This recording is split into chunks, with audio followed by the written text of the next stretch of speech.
नमस्कार। समय की बचत, धन की बचत, बारात से राहत, दहेज से निजात, हजारों फायदे वाली शादियां आज समाज में प्रचलित हो रही हैं। संत रामपाल जी महाराज जी द्वारा चलाए गए दहेज मुक्त भारत अभियान के तहत 17 मिनट में विवाह हो रहे हैं, जो कि आज प्रचलन में है। देखिए हमारी ये पूरी रिपोर्ट। संत रामपाल जी के सानिध्य में देश दहेज मुक्त विवाह की ओर अग्रसर हो रहा है। भारत जैसे धर्मनिरपेक्ष देश में आज भी दहेज जैसी कुप्रथा का चलन है। इस कुप्रथा ने लाखों परिवारों को उजाड़ दिया है। दहेज रूपी दानव के चलते एक पिता अपनी बेटी को वो प्यार और सुख नहीं दे पाता जो एक पिता को अपनी संतान को देना चाहिए। इस कुप्रथा ने समाज में बेटी को एक अभिशाप बनाकर पेश किया है, जिसके चलते कन्या भ्रूण हत्या जैसी सामाजिक बुराइयों ने भी जन्म लिया है। इस कुप्रथा से लड़ने व समाज को दहेज से निजात दिलाने के लिए संत रामपाल जी महाराज जी द्वारा दहेज मुक्त भारत अभियान के तहत महज 17 मिनट में होने वाली रमैनी विवाह से समाज को विवाह करने का एक नया तरीका प्रदान किया है। रमैनी विवाह में किसी भी प्रकार की फिजूल खर्ची, लोक दिखावा, बाह्य आडंबर नहीं किया जाता। बीते सप्ताह छत्तीसगढ़, नेपाल, मध्य प्रदेश, ओडिशा और कर्नाटक समेत कई राज्यों में ऐसे ही 15 दहेज रहित रमैनी विवाह संपन्न करवाए गए।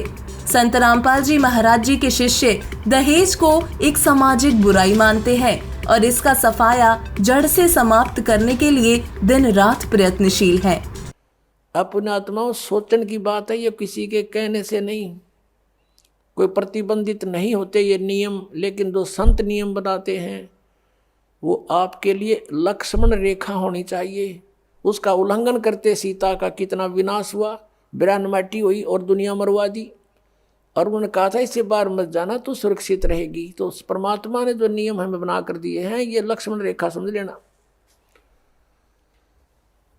अब जैसे एक विवाह हो रहा था किसी का, सामने डीजे बजाओ, नाचे कूदे, बहन भी बेटी भी सारी, उनके फोटो उतार रखे। अगले दिन बारात में जा रहे थे, भाई का विवाह था लड़के का, तो उस शहर से यानी रोहतक से कलानौर के पास एक दुर्घटना होगी। वह दुल्हे वाली कार ही टकराएगी किसी दूसरे से, 5-6 मर गए, उसी दुल्हा भी मर गया और उसी परिवार के रिश्तेदार वो खुद मिलकर 5-6 एट द स्पॉट मृत्यु होगी। अगले दिन पेपर में आ रहा था, उनका हाहाकार मचाते, बाढ़ पड़ रही, बहन बेटियां बुरी तरह रो रही हैं, एक दूसरे से लिपट रही है। अब बजा लो डीजे, कोई बात हुई यहाँ पर। तो संत कहते हैं जैसे नानक साहब जी से भक्त प्रश्न करा करते कोई अनजान से कि महाराज जी आप यहाँ कुछ खोए खोए से रहते हो, तो उन्होंने कहा था भी ना जाने काल की कर डारे, किसी भी ढल जा पास आवे, और जिनाते सरते मौत खुड़क दी उन्होंने केड़ा हास आवे। हमें अपनी मौत दिखाई दे ना बेरा के बिजली गिर जाए, यहाँ तक टाइम सा पास करना हमने। फिर पूछा कि हे भगवान क्या आप कभी प्रसन्न नहीं होते? कि प्रसन्न होता हूँ जब मेरे अनुयायी मेरे द्वारा निश्चित किए हुए सत्संग के दिन वापस आ जाते हैं, तो उस दिन मुझे खुशी का कोई ठिकाना नहीं रहता। क्यों?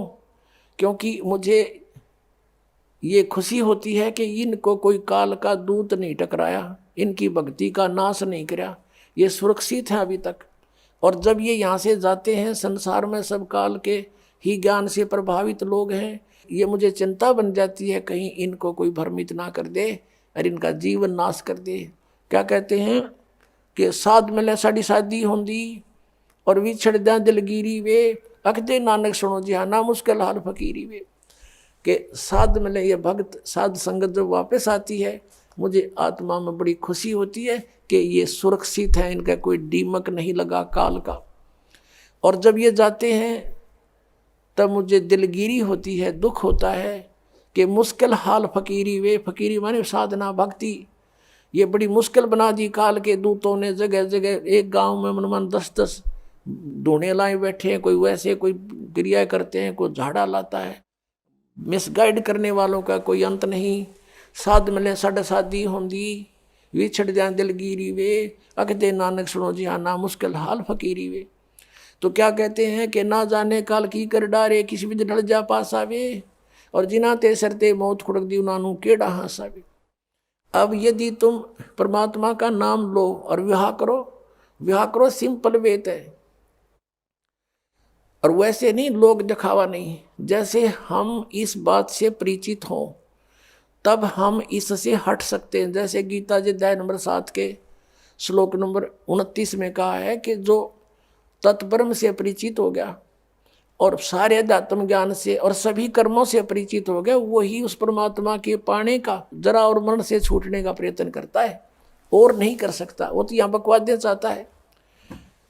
तो आपको ये ज्ञान होगा कि आपने किसी से दहेज ले लिया, परमात्मा कहते तुमने उस दरगाह का मैल नहीं देखा और धर्मराज के तिल तिल का लेखा। तो आप किसी से पैसे लेते हो रिश्वत से, चोरी से, या वैसे कोई धोखा दे करके लेकर नहीं देते हो, आपने एक एक पाई पाई का हिसाब देना पड़ेगा। तो हम क्यों अपने सिर में दर्द करें? क्या एक दहेज आप लोगे, किसी ने दे दिया आपके 50,000, 1 लाख, 2 लाख गणे दे देगा, क्या उससे आपका सारी आयु व्यतीत हो जाएगी? नहीं हो सकती। परमात्मा पर आधारित होजिए और इस मंत्र का जाप कीजिए, जो दास आपको देगा। आपके भाग्य में ना होगा तो भर देगा, आपकी बेटी की किस्मत को भर देगा भगवान, उसको नाम से जोड़ दीजिए। आपके पुत्र को भी आगे सुख देगा। सारी सृष्टि का पालन करता, और क्या आज हम उसी से सीधे संबंधित हो गए? क्या हमें 2 रोटी नहीं दे सकता? और हमें घृणा नहीं चाहिए। यदि मोक्ष पाना है और जन्म मृत्यु से पीछा छुटवाना है, जरा और मरण से बचना है, तो ये क्रियाएं दास जैसे बताओ ऐसे करना।